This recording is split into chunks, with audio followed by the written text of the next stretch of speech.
अक्टूबर आने को है। इसके साथ ही सर्दी का मौसम दस्तक देने के लिए तैयार है।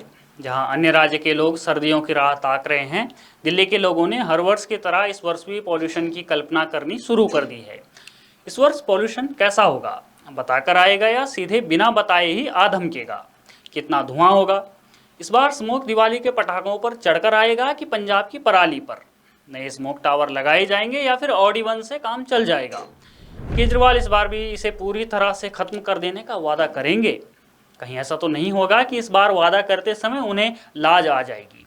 छठ पूजा के अवसर पर इस बार फिर से झाग के नए वीडियो आएंगे या पुराने वीडियो से ही काम चला लिया जाएगा? नमस्कार, मैं हूं जयेश और आप देख रहे हैं द पैम्फलेट। एक बार फिर अरविंद केजरीवाल सरकार ने विंटर एक्शन प्लान की घोषणा की है और कहा है कि वे सर्दियों में पॉल्यूशन से निपटने के लिए एक व्यापक योजना लागू करेंगे। ऐसा नहीं है कि ऐसी व्यापक योजना अरविंद केजरीवाल सरकार पहली बार ला रही है। पिछले 8 वर्षों से दिल्ली में हर सर्दी में पॉल्यूशन रोकने की जो सरकारी योजना अपने साथ लाती है वह व्यापक ही होती है। पहले मुख्यमंत्री केजरीवाल विंटर एक्शन प्लान की घोषणा करते हैं और फिर दिल्ली में पॉल्यूशन बढ़ने की खबर आती है। यह पैटर्न अब इतने वर्षों से चला आ रहा है कि इसे अब संस्कृति का हिस्सा घोषित किया जा सकता है। याद कीजिए, वर्ष 2016 में दिल्ली के एयर पॉल्यूशन को भारत सरकार ने इमरजेंसी घोषित किया था। फिर केजरीवाल ऑडी 1 लेकर आए। हालांकि ये भी बताया कि प्लान बिल्कुल फेलियर प्रूफ है। फिर प्लान को सफल घोषित कर दिया गया ताकि भविष्य में भी यही प्लान दिल्ली की सर्दी का स्वागत कर सके। ये बात और है कि ये प्लान उसके बाद कभी दिखाई नहीं दिया गया, सिर्फ 2019 में 12 दिनों को छोड़कर। वर्ष 2017 में पर्यावरण का अध्ययन करने वाली डाउन टू अर्थ नामक मैगजीन की हेडलाइन को पढ़िए। इसका मतलब है कि दिल्ली का गला घोंट दिया गया है क्योंकि केजरीवाल सरकार काम करने में विफल रही है। इस रिपोर्ट ने पॉल्यूशन पर केजरीवाल सरकार के तथाकथित एक्शन प्लान के दावों की पोल खोलकर रख दी थी। वर्ष 2018 में तो केजरीवाल सरकार ने नया सिगोफा छेड़ दिया। उन्होंने कहा कि ऐसी मशीनें खरीदने की योजना है जो किसी भी समय पॉल्यूशन के सोर्स का पता लगाएगी और फिर सरकार उस हिसाब से काम करेगी। ये कौन सी मशीनें थीं और उनका क्या हुआ, किसी को नहीं मालूम। वर्ष 2019 में केजरीवाल फिर विंटर प्लान लेकर आए और घोषणा कर दी कि दिल्ली में 25% पॉल्यूशन कम हो गया है। ये आंकड़ा वे कहां से लेकर आए, इसका कोई सोर्स नहीं।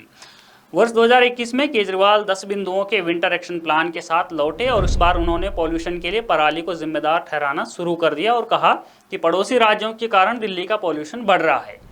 इसी साल उन्होंने जोर शोर से 2 स्मोक टावर्स लगाए। उसके बाद उन टावर्स का क्या हुआ, इसकी चर्चा केजरीवाल भी नहीं करते, लेकिन समय समय पर रिपोर्ट से पता चल रहा है कि वह टावर्स किसी काम के हैं ही नहीं। हालांकि ये बात एक्सपर्ट्स ने बहुत पहले बता दी थी। साल बदलते रहे और केजरीवाल के विंटर प्लान्स में सिर्फ पॉइंटर्स बढ़ते रहे।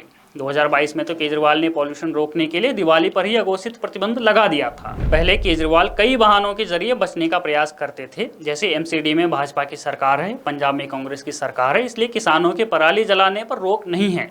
लेकिन अब दोनों जगह आम आदमी पार्टी की सरकार है, इसलिए अब अरविंद केजरीवाल के पास बहाने भी नहीं है। अरविंद केजरीवाल के पास है सिर्फ विंटर एक्शन प्लान। और इन विंटर एक्शन प्लान का क्या परिणाम रहा, ये वर्ष 2016 से 2021 तक दिल्ली के एयर पॉल्यूशन पर की गई स्टडी में देखिए। बताया गया है कि दिल्ली में एयर पॉल्यूशन सिर्फ विंटर तक सीमित नहीं है, बल्कि अब पूरे वर्ष भर चलने वाली प्रक्रिया हो चुकी है।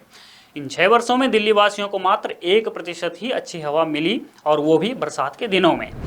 केजरीवाल के लिए एक्शन प्लान बहुत बड़ा पैराडॉक्स है, शायद इसलिए क्योंकि वे एक्शन का प्लान तो करते हैं लेकिन प्लान का एक्शन नहीं करते हैं। इस वर्ष शायद यह ट्रेंड बदल जाए। इस वर्ष पॉल्यूशन से बचाने के लिए तमाम चीज़ों में एक नई चीज़ जुड़ गई है। जी हाँ, शीश महल। बने रहिए हमारे साथ, देखते रहिए द पैम्फलेट।